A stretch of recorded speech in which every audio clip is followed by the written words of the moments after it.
मौजूदा अमेरिकी राष्ट्रपति जो बाइडेन भारत के प्रधानमंत्री नरेंद्र मोदी के साथ अपनी दोस्ती बढ़ाने का कोई मौका हाथ से जाने नहीं देना चाहते, तो वहीं दूसरी तरफ पूर्व अमेरिकी राष्ट्रपति बराक ओबामा ने भारत में अल्पसंख्यकों के ऊपर एक बयान देकर खुद ही अपनी फजीहत करा डाली।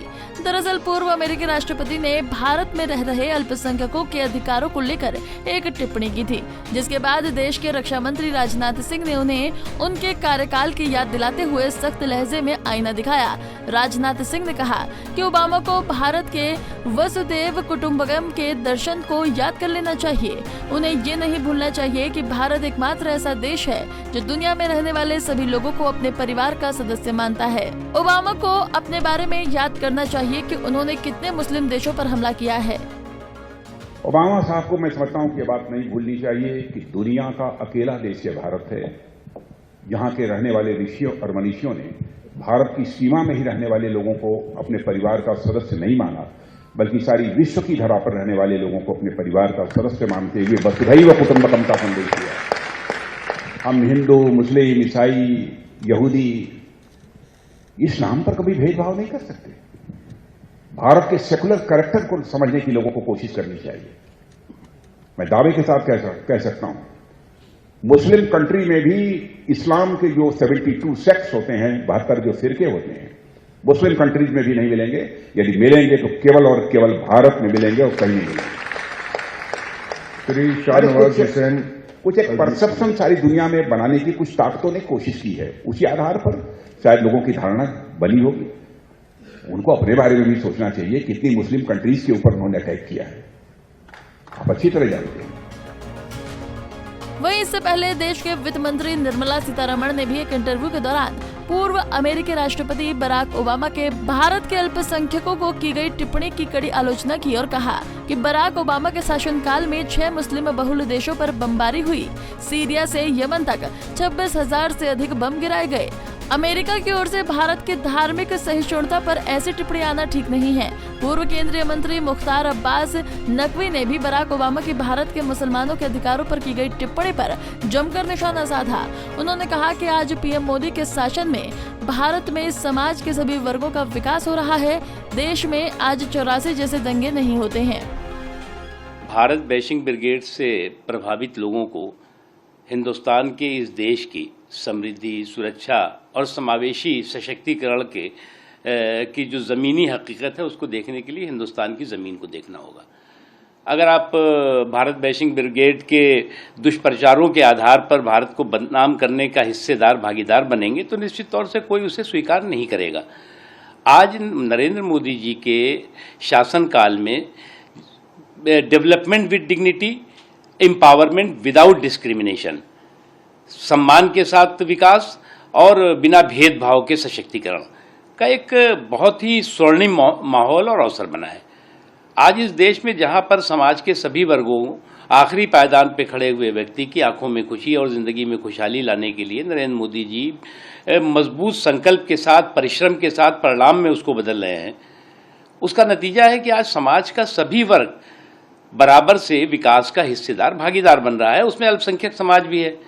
आज इस देश में जो सुरक्षा की बात मैं कह रहा हूं, तो आज इस देश में कोई भागलपुर नहीं हो रहा है, भिवंडी नहीं हो रहा है, मलियाना नहीं हो रहा है, मालेगांव नहीं हो रहा है, हैदराबाद नहीं हो रहा है, इलाहाबाद जैसे महीनों चलने वाले सांप्रदायिक उन्माद और नरसंहार नहीं हो रहे हैं, सन 84 जैसे जन नरसंहार नहीं हो रहा है। आज जो है वो समाज का सभी वर्ग सुरक्षा और समृद्धि के संकल्प को महसूस भी कर रहा है, उसका हिस्सेदार, भागीदार भी बन रहा है। लेकिन अफसोस की बात है कि कुछ हमारे देश में भी ऐसे लोग हैं जो लोग कि हमारे देश के इस बेहतरीन माहौल को, एक ऐसे माहौल को जिसमें सुरक्षा का भी एहसास है, समृद्धि का भी एहसास है, सुशासन का भी एहसास है, उसको कैसे उस पर पलीता लगाओ, उसके लिए भारत बैशिंग ब्रिगेड के हिस्सेदार, भागीदार बनते हैं, दुष्प्रचार के माहौल को खराब करने के साथ काम करते हैं, साजिश के साथ काम करते हैं। लेकिन उस तमाम चीज़ों के बावजूद आज नरेंद्र मोदी जी को दुनिया के तमाम देश हमारे इस देश के सम्मानित भी कर रहे हैं, और ये उनका सम्मान नहीं है बल्कि इस भारत की बढ़ती हुई शक्ति का सम्मान है। भारत की समावेशी सोच का सम्मान है। भारत में नरेंद्र मोदी जी के परिश्रम की ताकत और तपस्या के परिणाम ने या परिश्रम के परिणाम और तपस्या की ताकत ने जो भारत को एक उभरती हुई व्यवस्था और उभरती हुई शक्ति के रूप में स्थापित किया है, उसका सम्मान है। और ये सम्मान वो देश दे रहे हैं जिनके बारे में जब 2014 के बाद यही तमाम लोग थे, यही तमाम राजनीतिक विशेषज्ञ और पंडित थे जो कहते थे कि अब तो मोदी जी के साथ इन देशों की कुट्टी हो जाएगी, इस भारत के साथ कुट्टी हो जाएगी। आज तो उल्टा हो गया। आज वो देश जिन देशों के बारे में कहा जाता था, आज देश नरेंद्र मोदी जी को अपने देश के सर्वोच्च सम्मान से सम्मानित कर रहा है। ये हर भारतवासी, ये मोदी जी का सम्मान नहीं है, ये भारत का सम्मान है और हर भारतवासी गर्वान्वित महसूस कर रहा है। लेकिन अफसोस की बात तो मुझे ये है कि मोदी जी को हर दिन अपशब्द कहने वाले लोगों के एक शब्द भी भारत को मिले इस सम्मान के बारे में सकारात्मक नहीं सुनाई पड़े, क्योंकि उनके अंदर तो लगता है कि कुंठा है।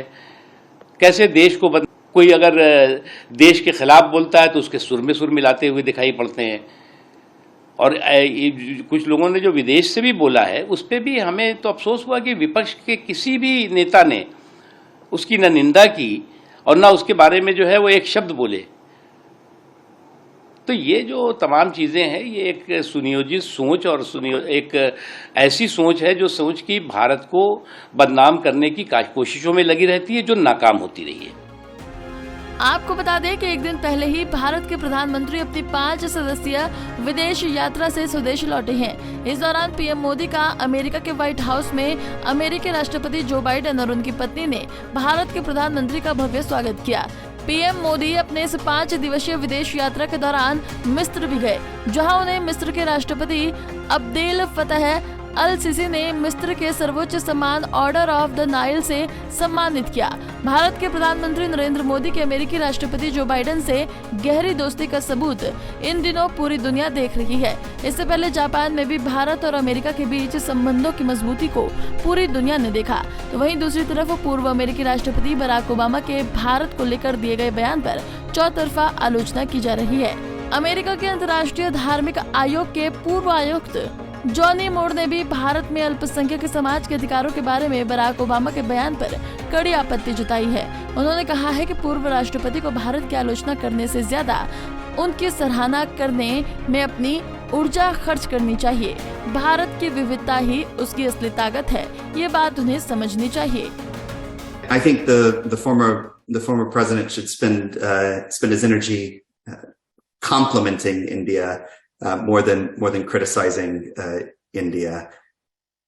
India is the most diverse country in human history.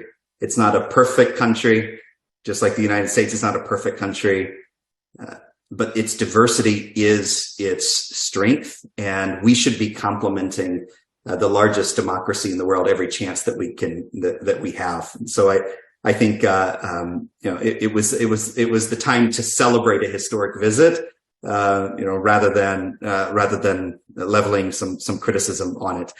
With your friends, particularly when it comes to democracy, with your friends, it's sometimes better to privately criticize and to publicly praise. That's good geopolitics, because there are plenty of other people around the world that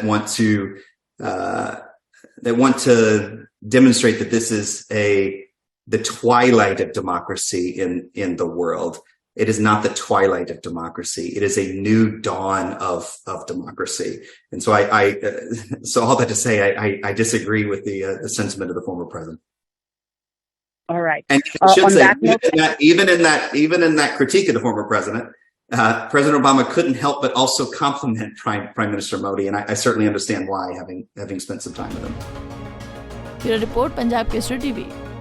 हमसे जुड़े रहने के लिए हमारे YouTube channel को subscribe करें और नई वीडियो की नोटिफिकेशन के लिए बेल आइकॉन को दबाएं।